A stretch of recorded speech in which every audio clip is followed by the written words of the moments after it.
mitai apie tinklinį marketingą. Pasižymėjau 7 šį kartą ir juos trumpai pristatysiu ir aptarsiu. Tikiu, kad jie visi jums bus girdėti, nes ši veikla yra išties apipinta mitais, bet dažniausiai šie mitai ir klaidina žmonės, nes jie yra mitai, neteisybė ir šiandien mes juos paneigsime. Pirmiausias mitas, kad tai yra greitas praturtėjimo būdas. Dažnai žmonės įsivaizduoja, kad užsiregistravusi tinklinio marketingo kompaniją, aš čia greitai praturtėsiu, užsideda kažkokius rožinius akinius, įsivaizduoja, kad įsidėsiu katalogą ant savo, tarkim, Facebooko sienos ir pas mane visi užsisakinės, parašysiu, kad ieškau komandos narių ir pas mane visi subėgs ir panašiai. Tačiau tiesa yra ta, kad tinklinio marketingo verslas reikalauja daug laiko, reikalauja žinių, reikalauja mokymo, reikalauja disciplinos, taip kad tai negali būti greito praturtėjimo schema. Visų pirma, kad tinklinis marketingas visgi tai yra verslas, o ne kažkokia loterija, kad tu užsiregistravęs ten gali laimėti milijoną. Antras mitas, bet tikrai yra pats populiariausias ir su juo aš susiduriu dažniausiai, kad tinklinis marketingas tai yra piramidė ir žmonės labai dažnai maišo finansinę piramidę su tinkliniu marketingu. Ir galbūt tai dažniausiai kyla iš nežinojimo, iš ekonominio galbūt neraštingumo, nes finansinė piramidė tai yra nelegali schema, kur nėra jokio produkto, kur galbūt prieš kažkiek tais metų žmonės ir buvo pasikabinę ant to kabliuko, kad ateik, užsiregistruosi, pritrauksi žmonės ir tie pinigai vaikščios. Tačiau jeigu mes norim legalaus verslo, tai tinklinis marketingas tuo ir skiriasi, kad čia yra apčiuopiamas produktas ir tiek pati kompanija, tiek žmonės uždirba būtent ne iš žmonių registravimo, o iš to, kaip žmonės apsiperka ar iš pardavimų. Jeigu tu tik užsiregistruosi ir būsi neaktyvus, tai tu nei savo net neši pelno, nei komandai. Trečias mitas, kad uždirba tik esantis aukščiau ir seniau prisiregistravę žmonės. Tai čia vėlgi labai dažnai su tuo tenka susidurti, bet ir iš realios patirties galiu pasakyti, kad dažnai žmogus, kurį užregistruoja, tarkim, aukštesnis lyderis, gali jį pralenkti ir uždirbti daug daugiau. Čia reikėtų jau pastudijuoti marketingo planus kiekvienos kompanijos, kaip visa tai vyksta, kaip vyksta rangai, kaip pasiekiamos kvalifikacijos.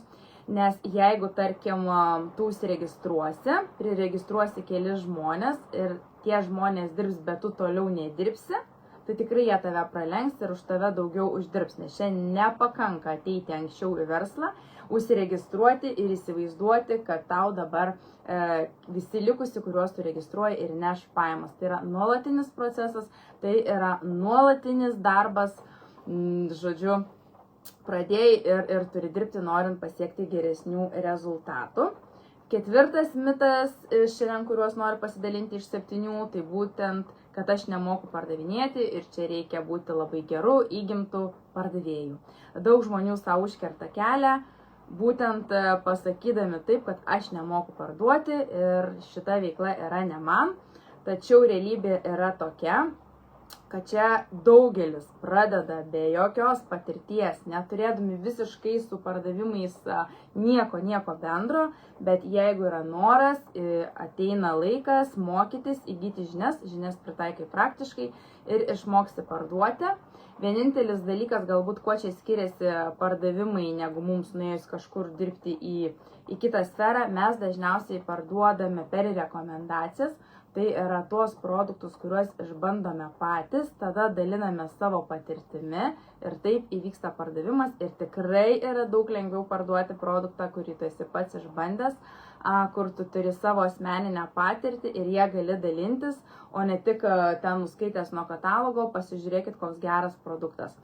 Tai žodžiu, pardavėjų mes išmokstam, jeigu norim tą daryti. 5 iš tų mitų tai būtų, kad aš negaliu pradėti tinklinio marketingo veiklos verslo, nes neturiu tiek šeimos narių, neturiu tiek pažįstamų, kuriems tai būtų aktualu ir kurie norėtų tuo užsiimti. Gal seniau ir būdavo sunku atrasti naujus žmonės, nes juos reikėdavo iškviesti iš gatvės, nebuvo socialinės medijos, Bet šiai dienai mes turim labai gerą darbo įrankį, būtent socialinė medija, ir jos dėka mes atrandam tiek klientus, tiek savo potencialius verslo partnerius. Ir šiai dienai, tarkim, kad ir mano, pavyzdžiui, komandoje, kurioje aš dirbu, Čiogan kompanijoje, nėra nei vieno šeimos nario, kuris būtų prisiregistravęs, nėra nei vieno komandos nario, kuris būtų iš šeimos ar iš labai artimų draugų rato. Bet esmė yra ta, kad labai smagus dalykas, kad šio verslo dėka mes plečiame savo pažinčių ratą ir per pažintis pas mus atsiranda ir klientai, ir komandos nariai, ir susibendraujam, susibičiuliaujam, nes, kaip aš sakau, tinklinis marketingas tai yra bendravimo verslas, ko jau ko, bet bendrauti čia tikrai reikia mokintis, nes labai skirtingi žmonės, ir kuo toliau tu komandą plėsi, kuo daugiau žmonių pas tave ateis į komandą, tai tuo daugiau skirtingų žmonių pamatysi, nuo labai ramių, kuklių, kuriuos reikia kažkaip pastumti, prakalbinti, iki labai tokių degtukų, tokių charizmatiškų, kur kartais reikia ir prigesinti. Tad tai tikrai yra smagus verslas tuo, kad mes mokomės bendrauti, mokomės psichologijos ir panašiai. 6 iš mitų, kad tai yra brangus produktai, niekas jų neperka ir panašiai. Tačiau tiesa yra ta, kad daugeliu atveju produktai tinklinio marketingo atstovų rekomenduojami yra daug kokybiškesni už tradicinės pardavimo vietas, ir žmonės tikrai, jeigu pamėgina, įvertina kokybę, mato ir tavo pasiektus rezultatus naudojant tam tikrus produktus, tai tikrai juos drąsiai perka. Nes taip produktas kompanijai yra labai svarbus, nes tai yra kompanijos pagrindas ir jai reikia sukurti lojalius klientus, todėl kompanija tikrai nenori jų nuvilti, atgąsdinti, atgrasinti, todėl į kokybę investuoja tikrai labai daug. Ir paskutinis iš šios dienos mano paminėtų mitų, tai yra tas, kad žmonės galvoja, kad tai nėra rimtas verslas. Ir čia galbūt priklauso pirmas dalykas nuo požiūrio, kaip tu į tai rimtai žiūrėsi, atėjęs dirbti į tinklinio marketingo kompaniją, ar kaip į kažkokį hobį, kažkokį pasižaidimą, pabandysiu, gal pavyks, gal pasiseks, ar tu ateisi nusiteikęs rimtai, kad padarysiu viską, kad man pasisektų, į tai žiūrėsi kaip į rimtą verslo modelį, dėsi didelės pastangas, tai ir bus tavo verslas, plus tinklinė rinkodara yra teisėta verslo forma, turi mokestinį reguliavimą, augimo įvairias strategijas, komandos kūrimą, lyderystę, kliento aptarnavimo, žodžiu, visus reikiamus aspektus, kurie yra reikalingi verslui ir verslo kūrimui. Tai tikiuosi, kad paneigiau bent jau populiariausius 7 mitus apie tinklinį marketingą, jų tikrai yra begalė. Jeigu dar kažkokie esi girdėjęs, kurio aš nepaminėjau, tai gali drąsiai parašyti, pasidalinti, nes tikrai smalsu ir įdomu, iš kur žmonės yra prisigaudę tų įvairių mitų.